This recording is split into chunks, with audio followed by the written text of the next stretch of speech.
Welcome back. This is a new series that I'm starting on my channel.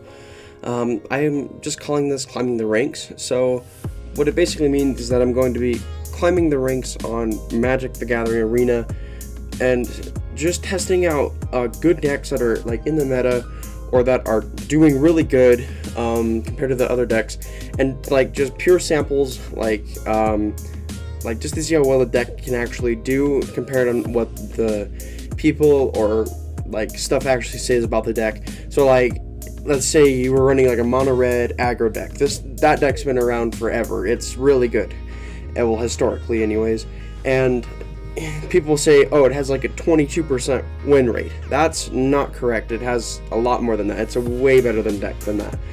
Or like saying, oh, my blue, white, red, black artifact deck has a like 99% win rate. That's not true, because there's not many artifact decks that run that many colors and do that well. So I'm just doing this kind of thing for just have fun with this game. It's a really fun game. But the deck that I'm going to be showcasing today is going to be Mono White Life Gain Historic. This deck's really good. I really like it. This is my go-to deck, any circumstance. If I want to play it historic, I just go to this. If I'm struggling with something new, I just go to this instead. It's just such a fun deck. But anyways, enough talking about it. Let's just get into the deck profile. So I'm running 4 Authority of the Consuls. This card is probably like one of the best cards in your deck. It's so good.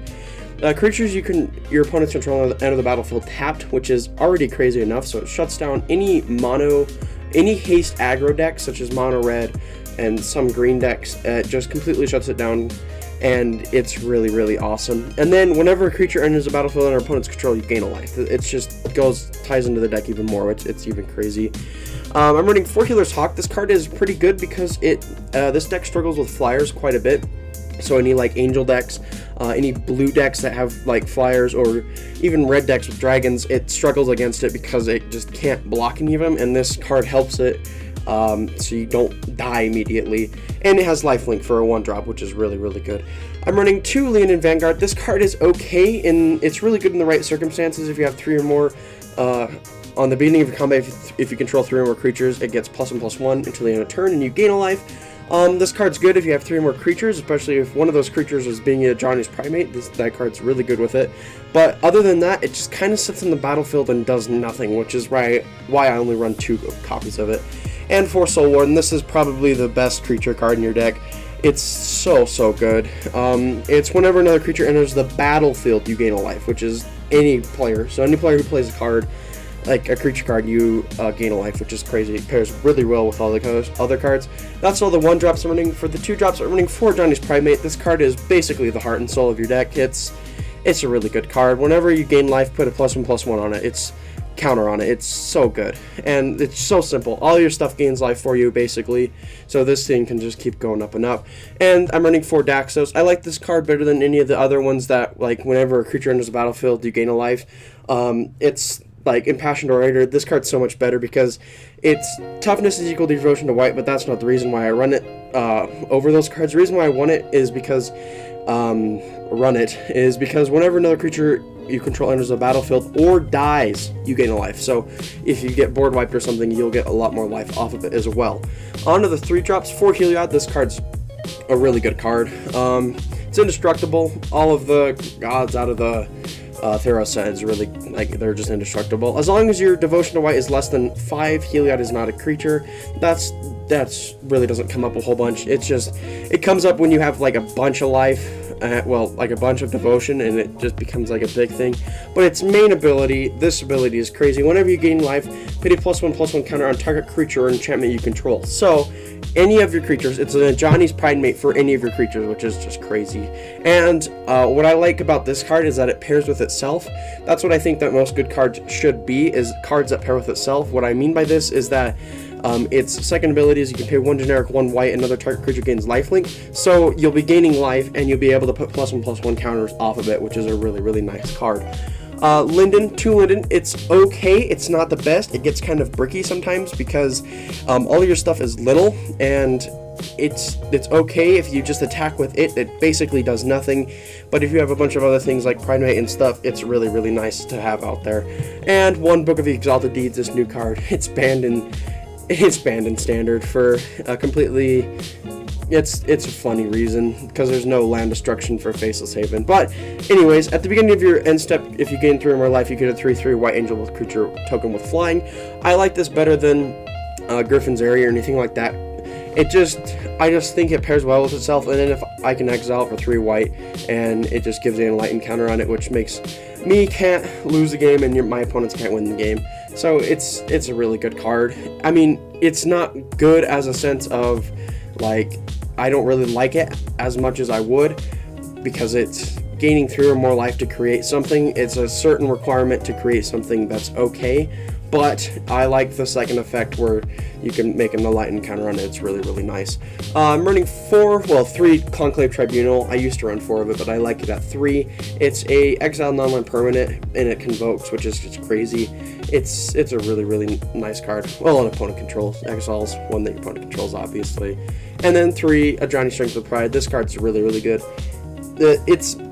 So what it does is it comes out with 5, you pay 4, you gain life equal to the number of creatures control plus the planeswalkers you control, so you're always going to get a 1 life off of this at least. You can create a Johnny's Pride Mate by minusing 2, which is just crazy, and then if you control at least 15 more life than your starting total, you exile each creature and artifact you control, including you exile a Johnny Strength of Pride. So it's basically an exile board wipe in a Planeswalker that goes with your deck. This card's nuts. It's really, really, really good card. I'm running 2 Doomscar as well. I like to foretell this early, just for the board wipe, and I just like this card. Board wipes in this deck are really good because if your opponent gets out of control, like with goblins or elves, and they get a lot of swarming, this deck kind of struggles against it, but when you have this, it really, really helps. And I'm running 1 Ardent Veil and 22 Plains. I don't have any other, like, I don't like having a bunch of these, but it's a pretty good card. It creates a 1/1, and it's 23 lands. It's pretty nice. Onto the sideboard, well, this is the main deck. Onto the sideboard, if I'm going to best of 3, I'm running 2 Gideon the Trials. This card's pretty good. Till the end of your next turn, until your next turn, prevent all damage target permanent with deal. So any of your opponent's stuff, it just prevents it, which is really nice. So if they have like a big thing out there that you don't want to be taking damage from anything or hitting your creatures or doing anything, it will just stop it. And then until the end of turn, its 0 ability is it becomes a 4/4 human soldier with indestructible. That's still a planeswalker, and you prevent all damage dealt to him this turn, which is really nice. And then its other 0 ability is you get an emblem. As long as you control Gideon's Planewalker, you can't lose the game and your opponent can't win the game, which is really, really nice. 4 Invoke the Divines. This card is just for any artifact or enchantment decks that are getting out of hand. I just like to side this in and it kills it. 1 Settle the Wreckage. I only have 1, and I don't really like to have a lot. I like to have like 3 or 4 board wipes, but Conclave Tribunal and the Banishing Lights that are coming up, it's just really nice. Like I said earlier, 4 Banishing Lights. I was looking at the Conclave Tribunal. This card's okay. I really like Conclave Tribunal better because you tap your creatures as well, instead of, you don't have to just tap lands, which is really nice. I'm running 1 Luminous Broodmoth. This card's really, really good. Whenever a creature you control without flying dies, you return to the battlefield under its control with a flying counter on it. So if you have like a Johnny's Pride Mate or your Linden or any of your creatures except like Healer's Hawk or something like that, it just comes back out there with flying, which is really, really nice. 1 Angel of Destiny. This card I do like, but this card does get bricky because it's a 5-drop. But if you can get it out there, and you can start easily winning games with it. And I'm running 2 Elspeth Conquers Death. This card's just removal for white, which is really, really nice. And then you can return stuff from your graveyard to the battlefield on it with a +1/+1 or a loyalty counter on it, which is really nice. That wraps up the entire deck, really. Some cards that you could change. Well, the basis of the deck was what you need is 4 Soul Warden at least. Not at least. You need this for the deck to work. You need 4 Soul Warden, 4 Pride Mate, at least 3 Heliod's, and even like 1 or 2 of these is really good. But everything else I consider preferable. Like, you can change everything you want, and if you were me, I would put in 4 Authority of the Council. This card's just so good. But other than that, that's the deck, and let's get into the game. Alright, so game 1, our hand is pretty good. So we play Healer's Hawk, land pass, and then He's playing mono red, which is not the best, but we don't have the authority to combat with it, but it's alright. So we play Johnny's Primate, pass it back over to him. He's playing Gruul, he plays Lava Coil, destroys my Johnny's Primate, yet I draw another one, so I play the other one, attack him, gain 1 life, and pass it back over to him. Plays another land, he plays a Tepic, I think it's Hammer Hunter or something like that.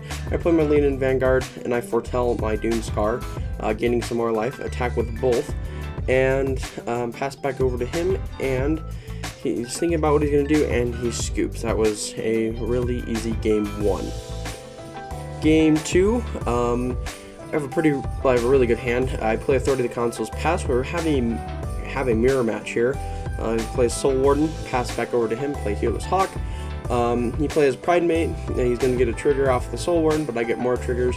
I play land. I do decide to drop my Conclave Tribunal on his Primate, so it exiles it, and passes it back over to him.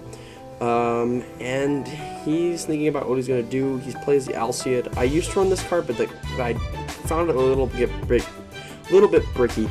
He plays a Daxos, pass backs over to me. I play land, play Johnny's Primate, pass back over. I foretell the Doomscar, attack with Healer's Hawk. I get a trigger off of Johnny's Primate, pass back over to him. He plays Skyclave Apparition. I get a bunch of triggers off of it because of all the life I'm going to gain. And he attacks with everything. I can't block with anything, so I do decide to play Doomscar here, destroying all this stuff. I do get my little Apparition token, pass back over to him. He plays Speaker of the Heavens, and then he plays Heliod the Sun counter. I draw Heliod off the top. I give my little Spirit Thing lifelink. I can put a +1/+1 counter on it. Pass back over to him, and I believe he's going to create an Angel, or he's going to attack first, then create an Angel. And he attacks. Puts +1/+1 on it, creates an Angel. I get more triggers off of the Authority, and he scoops as well. Game 3, we have an okay hand. It's not the best, but I decided to keep it because of Authority of Consoles in my hand. Pass back over to him, play the Authority. He's playing a Dimir kind of deck, so I play Daxos just to be sure if he was going to counter it, and then he plays Saheeli, the Sublime Artificer. That card's a really good card. So I play Johnny's Primate, pass back over to him because of no fear of being countered since he was all tapped out. He plays another land, he Bloodchief Thirsts my Primate, gets a trigger and gets another trigger off of Midnight Clock. He does a Midnight Clock ability, and I'm thinking about what I'm going to do here. I play the Heliod and then pass back over to him. Not pass back. I attack his Saheeli because I do not want that card to die. He plays Compulsive Research, and the card's really good as well. And he passes back over to me, does Midnight Clock again. I play a land, and I'm thinking about what I'm going to do. I was going to play Conclave Tribunal on his Midnight Clock, but I just don't do it. I put the +1/+1 counter on Daxos, pay 2 for the quench cost, and make Heliod come out there. So he blocks with both of them because he does not want his Saheeli to die. Pass back over to him, he plays Replicating Ring. I'm guessing this deck is just to make a bunch of little servos and a bunch of little extra tokens, but he does another Midnight Clock trigger. I play Authority of the Consoles, and then I do play Conclave Tribunal, tapping all of his stuff, exiling his Midnight Clock. I attack with both at him. He does block both of them. Passing it back over to him, he draws, he plays a black land, swamp, and passes and scoops. So I have a really good hand. This hand it's actually kind of nuts. I play Authority, pass back over to him. He plays Temple of Malady. He's playing a Golgari deck. I play Daxos, pass back over to him. He plays Foulmire Knight. That's kind of a problem, but not much of a problem. And I attack him, pass back over to him. He plays another Malady, and he's looking at my cards because he probably has some sort of removal card that I don't really want to know. So I play Soul Warden, Healer's Hawk. Just keep attacking with the Daxos because I have the extra one in my hand, and he probably knows that I do, and he doesn't want to get rid of his Foulmire Knight just quite yet. He plays Toski, but I don't really care about that card. I play a land, tap, exile his Toski, attack with both the things. I pass back over to him. He plays Sword of Body and Mind. This card's really good if it goes through. I play my Johnny Strength of the Pride, just gaining a bunch more life. And I only attack with the Daxos because I know he's going to attach the Sword of Body on Mind on his Vengeful Reaper, and so I will have a blocker so he doesn't create a dog and I don't mill 10 cards. So he is going to attack with the Vengeful Reaper. I block it with the Healer's Hawk. I have plenty enough life, exile all of his creatures, and he scoops from there. On to game 5. He's playing a Rakdos deck, but no, he's playing 3 colors, Rakdos plus blue, or however you want to. He's just playing a gate deck. This game is really long. So he plays Thought Erasure. I attack with Pridemate. He's not going down at all. He plays Guild Summit, gets like a bunch more stuff, draws a bunch more. He plays Gateway Plaza, and he plays a Augur of Bolas, getting him a thing. He plays Kyle's Dismissal, pass back over to him. He has an Amass. He plays Narset, Parter of Veils. Then he plays Thought Erasure again. He then pass back over to me. I play a land, play the Linden, attack into his Narset because I want to kill it. He blocks it obviously with his creature thing, and then he plays the Gates of Blaze or whatever it was, and then he plays Clear the Mind, drawing him some more cards. I play Lean In Vanguard, pass. Like I said, this card can get bricky, and then he Callous Dismissals, amassing another one again. He does Ashiok, exiling all my stuff. I play Heliod, pass it back over to him. He plays Ashiok again, does her ability, will not play it. He plays Callous Dismissal, plays Narset, does Narset again, and then plays Clear the Mind, drawing some more cards. Pass it back over to me. I play my Johnny, Strength of the Pride. I minus it, attack into his Ashiok because I do not want that card to keep going because he's going to mill me out. He plays Callous Dismissal, just returning my Pridemate, and then he plays Angrath Rampage, killing it. He kills my Johnny, Strength of Pride, which I'm not worried because I have another one in my hand. So I do Doomscar because I was afraid of the card, and I do play my Lean In Vanguard again. He plays Guild Summit, getting just more cards. This deck is really good. He does Callous Dismissal again, he does Thought Erasure again, and then he does another Ashiok Dream Render, milling me some more cards. Play Plains, exiling his Ashiok. I was just looking at my exile right there. He plays Guild Summit, well, not Guild Summit, he does the activation ability, and then he plays Davriel, which is not fun. He plays Augur of Bolas, getting him more cards. I take some damage off of Davriel, pass back over to him. He plays a land, makes me discard the card. I just wanted to have it in my hand just to bait it out, but it doesn't matter. He plays Angrath Rampage, killing my one Lean In Vanguard, and he plays Clear the Mind, drawing him more cards. He plays another Guild Summit. He has 3 of them so far. I do just pass back over to him because I want him to waste his Davriel, just in case, and which he does. And then he plays Chandra. Well, he already played Chandra, but it's just crazy. He passed back over to me. Chandra Element deals damage. Pass back over to him. He Callous Dismissals my Healer's Hawk. Masses again. He has 2 emblems on me. I play my Healer's Hawk again. Do not block with anything because it's not going to do anything. And then he just kills my Healer's Hawk with his Chandra. Plays another Narset. Just keeps looping because all of the cards just keep shuffling back into his library. This is not fun. I played my Daxos. Pass back over to him. See if he's going to kill it with any way. Yep, he makes me sacrifice it. That's just not fun. He plays Callous Dismissal, returning my Conclave, getting his Ashiok, plays Thought Erasure, removing my thing from the game. It's just, this deck's really good. It's like a mill weird kind of thing. He plays another Gateway, does Augur of Bolas again, whatever. This is just so dumb. I pass it back over him. I say good game because this game just lasted forever. Does Ashiok again, just to rub it in, and kills me. On to game 6. Our hand is really good, so he's playing red, so I'm obviously going to drop the Authority of the Console to have any haste guys or stuff. Plays a Castle Embereth. I do another land, play Soulworn, but he does shock it, unfortunately. Then he plays Scorch Spitter. That card's also really good. Pass it back over to him. He does Scorch Spitter, making me lose 1 life, but it's not like it did anything. I play my Healer's Hawk, pass it back over to him, and he Bone Crusher Giants my Healer's Hawk, funnily enough. I play my Lean In Vanguard, pass it back over to him. He does Scorch Spitter again, and it doesn't do anything. I just block with my Lean In Vanguard because it didn't matter in the first place. I play my Heliod, pass back over to him. He plays a Legion War Boss, which I'm just gaining a bunch of life off of his tokens, and it's not like it did anything in the first place. And he's thinking about what he's going to do. He's going to attack with Bone Crusher. I play my Johnny Strength of Pride, and the reason why I played it because I know I have another one in my hand, so I can get one thing out there. He shocks my Johnny's Pridemate, which is kind of unfortunate, but I'm just gaining a bunch more life. It doesn't matter in the first place. And he does attack he attacks my Johnny's Pridemate and attacks me with his Bone Crusher, pass it back over to me. I play Conclave Tribunal because I need to get rid of his Bone Crusher. I don't mind the Legion War Boss because I'm gaining a bunch of life off of it. He plays another Legion War Boss, so I'm just putting all my counters on the Heliod and attacks with everything. I go down to 9 life, which is getting kind of scary. So I play my second Johnny Strength of Pride. My thing's getting so high, it's like a 12-12 Heliod. Like I said earlier, this card gets so out of hand really quickly, and I have 2 others in my hand, so even if he does have a way to kill it, it's like it's going to do anything. He's making me gain a bunch of life. I know I'm safe, so he's going to attack with everything, but not like it matters. He should have left like at least 1 open, but I think he thought that he could kill me. I have 3 life left.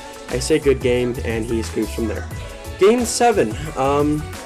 I mulligan the first hand, I keep the second. I probably should have kept the first hand, but I didn't like it so much. He's playing a black mill deck, which this deck's really good. It's everywhere. It's been forever since the 1 card was released that returns stuff from the graveyard. It's so good. So, I block his Stitcher Supplier. He just puts a bunch of stuff. Does more damage to me. He plays the Necro Amoeba or whatever it was. Macro Amoeba or something like that. I attack with Healer's Hawk. He was considering blocking it, but he didn't. And he plays Stitcher Supplier again, milling him some more cards because he doesn't have anything for it. So I play my land, play a Johnny Strength of the Pride again. I -2 create a Johnny's Pridemate, attack with just the Healer's Hawk. He does block it here because he does not want me to gain a bunch of life off of it, but I still managed to gain more life than I should have. So I have 2 Pridemates. He plays Creeping Chill. I try to read it because I didn't know what it did at the time, and he's still considering on what he's going to do. And I believe he's going to activate like the card in his hand. I can't remember, but no, he just passes. I play Conclave Tribunal, exiling his Death Touch Man because I don't like him. I do create another one. I probably shouldn't have. I probably should have plussed him, but I don't really care. I attack with everything. He is going to block my 8/8 guy because he's going to take a lot more damage if he didn't. And then he plays the Macro Amoeba again. I don't know what he does from here. I think he doesn't know how to beat my board, so he plays a Godless Shrine, and he attacks my thing with the Macro Amoeba and scoops because I would have killed him next turn anyways. Game 8. I almost said 6. We have a pretty good hand. We're going against probably an Angel, another mono white life gain, or some mono white aggro deck. I don't even know what this is. So he plays Speaker Luminarch. I play Healer's Hawk, Johnny's Pridemate. He does Luminarch, he keeps buffing up his Speaker of the Heavens. I don't want my Johnny's Pridemate to die, so he plays Battlefield Raptor. That card is not good. I like Healer's Hawk way better. I know it's a 1/2 first strike, but yeah, Healer's Hawk just pairs more well with the deck. He plays Bastard Cat, the good one, and attacks with it. I don't block with anything because I don't want any of my stuff to die. Pass back over to me. I play Authority, and then I do play Heliod. Heliod's just a really good card. I buff up my Johnny's Pridemate, but I don't attack with it because I don't need to. And then I do believe he attacks. No, he puts another +1/+1 on his Speaker of the Heavens. Does a counter on it. Attacks with both his Angel and the Speaker of the Heavens. I block the Speaker of the Heavens with my Heliod because Heliod's indestructible. And I gain another life off of the Authority of the Consoles, and he plays Light of Hope, destroying my Authority of the Consoles because I think he was pretty mad. I play a land, and I do attack with everything because I'm going to Doomscar afterwards. He doesn't block with anything because, there's no point to. He's so much of an upper advantage. I gain some more life, put all of them on Heliod because he's not going to die, but everything else is. And I just get some more triggers. He plays Speaker of the Heavens again, does Boss Cat again, but it doesn't matter. He does Boss Cat's minus ability. He gets us another soldier, puts some +1s on everything that he has, and I get a Healer's Hawk. Not the best card, but it's okay. I pass back over to him. He does Bastard Cat again, getting him another soldier, putting a +1/+1 on everything. Yeah, this card's really good. I don't block with anything because there was no point in me doing it. He creates a 4/4 flyer, and basically at this point I can't do anything. I attack with the 4/4 flyer. He just takes it. He says nice. He's just kind of rubbing it in. Does Bastard Cat again and attacks with everything. I can't block with anything, and I lose again. Game 9. Our hand is pretty good. We have 4 land, not the optimal, but it's pretty good. We have a Healer's Hawk to play first, pass back over to him. He plays Snow-Covered Swamp. I play my Daxos, pass back over to him, attack with the Healer's Hawk. Does Priest of the Haunted Edge, interesting. I play my Heliod, attack with the Hawk again because he couldn't block with it. Plays Death Baron. That card's really nice card, giving everything. Well, skeletons, zombies have +1/+1 and Death Touch. That's really good. So I get rid of that quickly because Death Touch really hurts my deck. And then I have Heliod as a creature, so I attack with everything. And I put another +1/+1 on my Daxos, so I can kill him if he does block with it again. He plays Crypt Breaker and another Priest of the Haunted Edge, and I was looking at Crypt Breaker and what it did. It didn't he does Priest of the Haunted Edge, does his ability, kills it. I play another Conclave Tribunal, tapping everything, and I do go for the Priest of the Haunted Edge because that card just deals some more damage. So I attack with both of them. He blocks my Heliod, takes the Daxos because he would have died. Well, not died. He would have got close to being dead. And I just attack both of them again. He plays Gray, but Gray doesn't do anything at all. Give me my Daxos lifelink. I gain some more life. Put a +1/+1 on Heliod, and I do pass it over back to him because I was thinking about foretelling Doomscar, but it's like I don't really care right now. He plays Murderous Rider as a card, not as the sorcery. I play my land, and I do give Heliod, do the Heliod ability, give him my Daxos lifelink. He lives barely. He's at 1 life, and he passes back over to me. Well, I pass back over to him. He does Priest of the Haunted Edge again, plays Death Baron again. It doesn't do anything. I play Johnny's Primate, and I put another +1/+1 on it. I foretell my Doomscar this time, and I should have attacked with the Heliod, but I forgot that it was indestructible for a second, and pass back over to him. He plays Cemetery Requirement or something like that. Priest of the Haunted Edge again. Jeez, he has all of them. I play my Soul Warden, and I put another +1/+1 on Heliod. I attack with Heliod this time, and he has to block with one of them or he's going to die, so he blocks with one of the Priests of the Haunted Edges, and he, next to damage is what I'm going to do. He takes it. Well, he doesn't take it. The Priest of the Haunted Edge took it, and he does Midnight Reaper. It doesn't do anything, and he scoops because I'm going to kill him next turn anyways. Game 10. Wow, the last game. This has been flying by really quickly. So I got Authority. Our hand was pretty good, so I play Authority. Plays Mire Triton again. Another mill deck. My goodness. I play Legion Vanguard. Pass back over, does another Mire Triton, and pass back over to me. I play my Heliod. I don't attack with anything because I don't really want to die to Death Touch, and he has a 2/1 already. So I play Johnny's Strength of the Pride. My Heliod comes out there. I make a Johnny's Pride Mate. I just attack with Heliod because if he does block it with Death Touch, it doesn't matter. He plays another Guileless Shine, plays Massacre Girl. I never read this card, and it just killed all my stuff, and I was like, what the heck does this card do? So I played both my Healer's Hawk, and then I gained some more life just to get my Heliod back up there. And he plays Gorging, I think, Vulture, I think that's what it is. Yeah, Gorging Vulture. Gets the Necromoeba out there again, and I don't block with anything because I had so much life at this point. I didn't need to, and I keep getting more. I did the +1 ability to get more life. I attack with everything. I say good game, and I had exactly enough amount to kill him. So here it is, and wow, this deck actually did really good. It has about a 70 to like 90% win rate out of all the games, which is pretty good actually considering the historic meta right now. I mean, it's a lot of, like you saw in this video, mill decks and all this other kind of stuff that kind of got put together, but it pretty much plowed through all of them except a few times where it didn't. But overall it's a really good deck, and I really enjoy this deck. If you enjoyed this video, please like and subscribe. It would be greatly appreciated if you did. If you didn't, doesn't matter. And yes, thank you for watching.